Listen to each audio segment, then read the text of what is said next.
آج کے دور کے اندر مسلمانوں اور اسلام پر جو لوگ تنقید کرتے ہیں اس میں سے ایک بہت سینسٹیو ٹاپک لونڈیوں کا ٹاپک ہے۔ آج کی ویڈیو کے اندر ہم اسی ٹاپک پر بات کریں گے اور آپ کو اسلام میں یہ لونڈیوں کا جو کنسیپٹ ہے، اس کا مقصد اور اس کی ریزن آپ کو بڑے اچھے سے اس کی وضاحت کریں گے۔ تو چلتے ہیں سیدھا ویڈیو کی طرف۔ السلام علیکم، تو کیا حال ہے آپ کا دوستو؟ کیا اسلام سچا مذہب ہے؟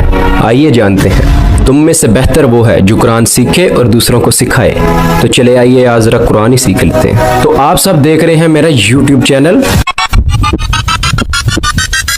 اسلام اصل میں جو لوگ بات کرتے ہیں عورتوں کے حقوق کی، تو اسلام سب سے زیادہ عورتوں کے حقوق پر بات کرتا ہے۔ آپ اسلام کے اندر قرآن مجید اور احادیث کو اگر کھول کر دیکھیں تو عورتوں کے حقوق کی ایک مکمل فہرست آپ کو ملے گی، اور وہاں پر ان کے بہت زیادہ حقوق آئے ہیں وراثت میں اور نکاح کے معاملے کے اندر حق مہر میں، تو عورتوں کے حقوق کا مکمل اہتمام کیا گیا ہے۔ اسی طرح جو لونڈیاں ہیں ان کے متعلق بھی اسلام نے بڑے اچھے سے وضاحت کی اور قرآن میں بھی اس کا بڑے اچھے سے ذکر ہے۔ سب سے پہلے اگر بات کی جائے تو لونڈیاں تھی کون؟ لونڈیاں وہ عورتیں ہیں جب آپ میدان جنگ میں کفار کے سامنے ایک مسلمان فوج آتی ہے، تو جب وہ اگر مسلمان فوج کے سامنے جو لشکر آیا ہے اس میں شامل ہوئی خواتین اس لشکر میں، اور یا پھر اگر خیمے تھے وہاں پر لگے ہوئے یا کوئی ایسی جگہ جہاں پر ان فوجیوں کی بیویاں بھی ان کے ساتھ آئی ہیں، تو جب آپ جنگ جیت جاتے ہیں تو مال غنیمت میں وہ خواتین بھی آپ کے حوالے آتی ہیں، ان کو ہم لونڈیاں کہتے ہیں۔ ایسا نہیں ہے کہ پورے ملک جو ان سے ہے وہ آپ کا اس طرح ہو جائے گا پیچھے علاقہ، نہیں، وہ لوگ جو اس جنگ میں شامل ہوئے ہیں تو وہ خواتین جو ان سی ہیں وہ لونڈیاں آپ کی بنیں گی۔ سب سے جو مین بات ہے کہ لونڈیوں کا مقصد کیا تھا، سب سے پہلے اسلام میں ڈسٹریبیوشن ایسے ہوتی ہے کہ جب ایک لونڈی کسی شخص کو دی جاتی ہے تو اعلانیہ طور پر دی جاتی ہے کہ اس کے پاس سب کو پتا ہوتا ہے کہ بھی یہ لونڈی فلاں شخص کے پاس گئی ہے، تاکہ یہ ریکارڈ میں بھی آ جائے اور سب کے علم میں بھی ہو۔ اوپر سے مین جو بات ہے کہ ایک لونڈی کا ایک ہی مرد ہوگا، ٹھیک ہے، جو شخص ہوگا وہ ایک ہی ہوگا۔ ایسا نہیں کہ ایک لونڈی اور چار چار مرد، یہ ظلم ہے۔ ایک مرد ہوگا جس کے حوالے وہ لونڈی ہوگی۔ ہاں، ایک مرد کو زیادہ لونڈیاں عطا کی جا سکتی ہیں، تو یہ ایک کنسیپٹ ہے، ٹھیک ہے، یعنی کہ ایک مرد اور 3 لونڈیاں دے دی جائیں تو 3 ایک فوجی کو، تو اس حساب سے ہے۔ ایسا نہیں ہوگا کہ بھی ایک لونڈی اور 3 مرد، یہ ویسے بھی حقوق کے خلاف ہے۔ جو مین بات ہے آگے آپ صلی اللہ علیہ وسلم کی حدیث ہے کہ ان کے ساتھ آپ نے رویہ کیسا کرنا ہے۔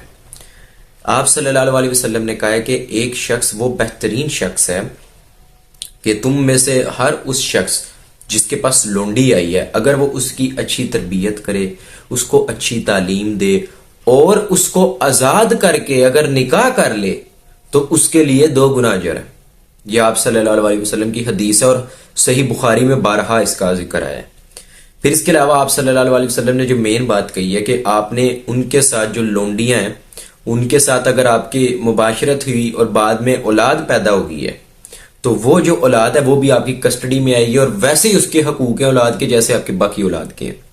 ایسا نہیں ہوگا کہ آپ نے اس کو کوئی قہارت کی نظر سے یا پھر اس طرح سے، نہیں، وراثت میں حصہ، اس کی تعلیم کا خرچ، اس کی خوراک کا خرچ، یہ سارا کا سارا ذمہ اس شخص پر آئے گا جس کا وہ بچہ تھا۔ اب اگلی بات کہ اگر آپ نے اس لونڈی کو کسی نے آزاد کر دیا تو کوئی دوسرا شخص اس سے نکاح کرے گا، تو یہ چیز بھی بڑی امپورٹنٹ ہے کہ اس سے وہ نہ تو ایک تو بے گھر بھی نہیں رہتی، ٹھیک ہے۔ اگر ایک مرد ایک خاتون ہے، سب سے امپورٹنٹ بات ہے کہ بھی پچھلی باقی جنگوں میں کیا ہوتا تھا کہ جب ایک قبیلوں میں، قبائلی علاقوں میں زیادہ تر اس طرح ہوتا تھا کہ جب جنگیں ہوتی تھیں تو لونڈیاں ان کو ملتی ہوتی تھیں، تو وہ لونڈیوں کے ساتھ مباشرت کرتے تھے اور پھر خیال نہیں تھے کرتے، وہ جو لونڈی ہے اس کا بیٹا بھی آگے سے کسی کا غلام ہوتا تھا، اور یوں جنریشن ایک چین شروع ہو جاتی تھی غلاموں کی۔